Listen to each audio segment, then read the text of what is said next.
Lo que no dice la lección, como una contribución a la misma, el gran conflicto, el espiritismo desenmascarado, lección 10.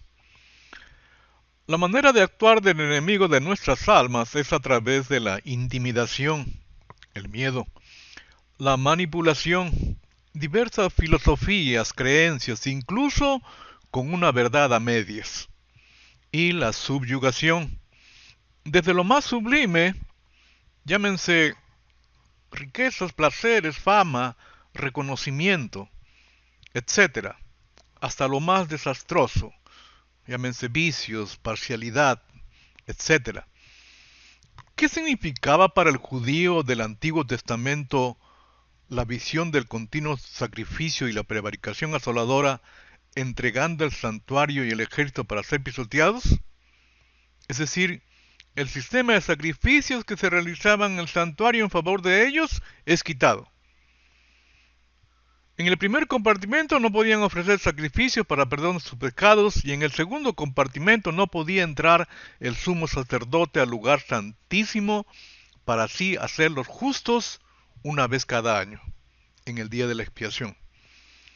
Por cerca de 2000 años hemos sido engañados con esta verdad, pero a medias, porque basamos la salvación de Dios en el primer compartimento, en el solo y único sacrificio para perdón de los pecados, y nos han hecho pensar que es suficiente. Si el propósito del sistema de sacrificios animales realizados en el lugar santo y en el lugar santísimo era para hacerlos santos una vez cada año, Dios con un mejor sacrificio, Cristo Jesús, nos puede hacer justos ahora, no solamente un día, sino permanentemente. Y Cristo ha entrado al segundo compartimento y con ello abrió el camino hacia el lugar santísimo para que entremos. Esta es una verdad para todos nosotros, los muertos en vida.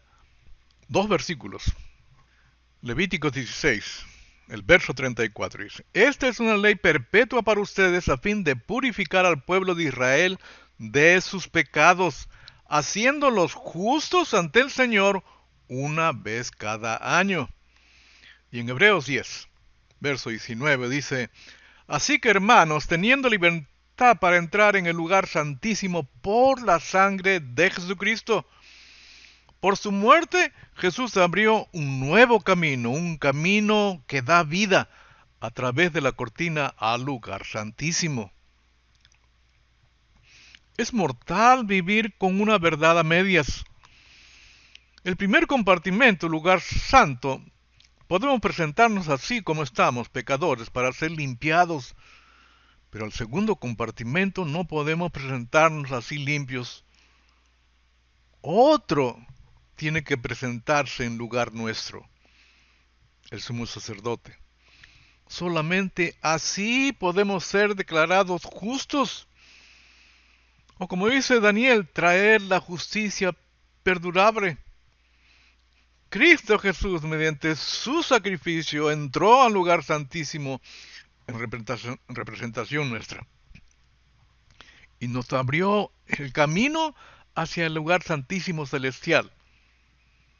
Listos para ser llevados. La vida del pueblo de Israel giraba en torno al sistema de sacrificios realizados en el santuario. Era importante ser justo una vez cada año.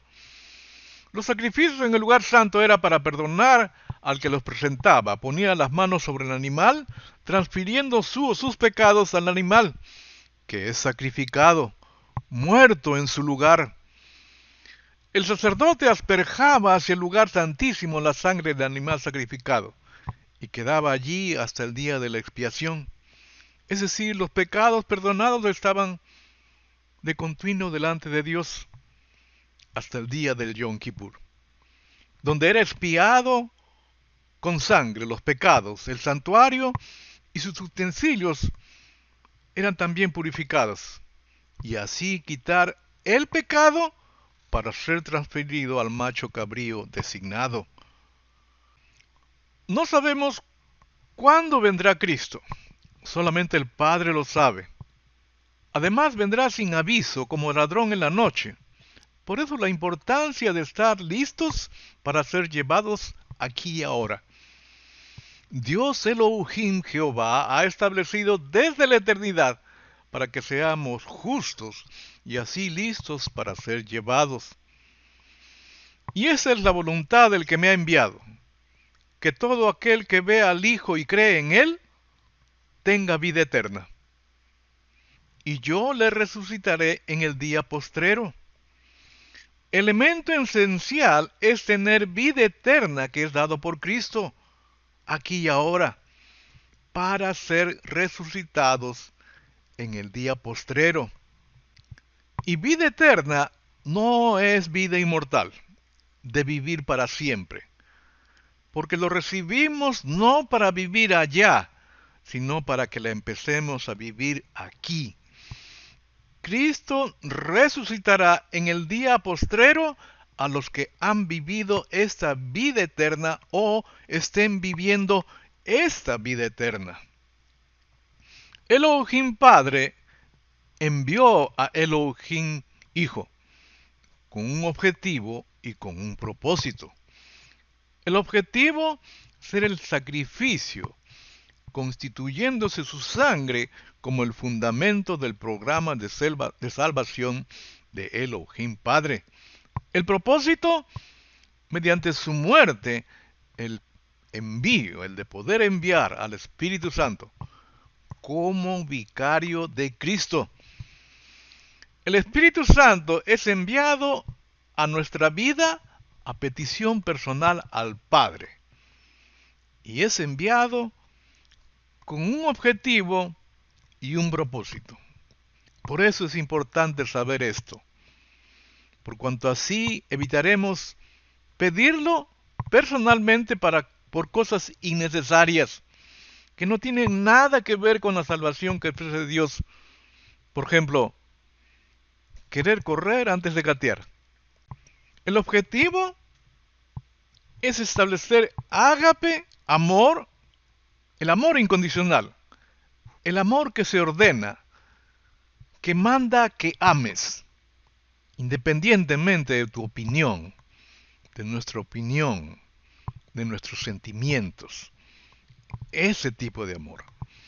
El propósito, bautizarnos para así ser testigos verdaderos de Jesucristo y así salir al mundo con el testimonio de Jesucristo, siendo testigos de Jesucristo ante el mundo, listos para ser llevados.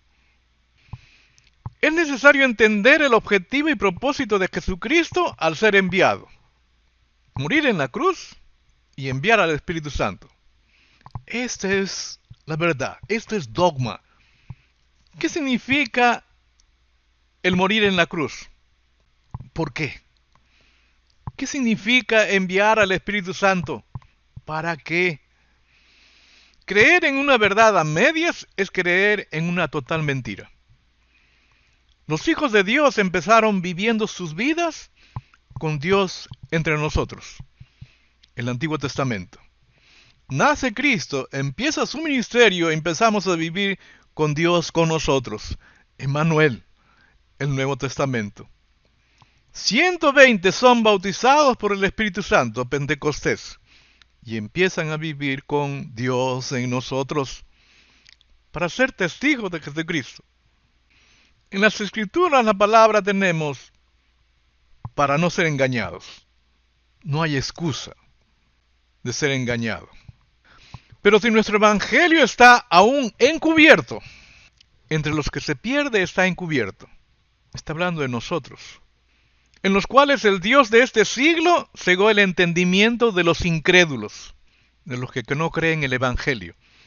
Y está hablando Pablo a la iglesia de Corinto, no al gentil, para que no le resplandezca la luz del evangelio de la gloria de Cristo, el cual es la imagen de Dios, porque no nos predicamos a nosotros mismos, sino a Jesucristo como Señor, y a nosotros como vuestros siervos por amor de Jesús. En otra parte dice, y dijo a sus discípulos, Tiempo vendrá cuando desearéis ver uno de los días del Hijo del Hombre, y no lo veréis. Y os dirán, helo aquí, o helo allí. No vayáis ni lo sigáis. Porque como el relámpago que al fulgurar resplandece desde un extremo del cielo hasta el otro, así también será el Hijo del Hombre en su día. Hasta aquí nuestra contribución a la lección.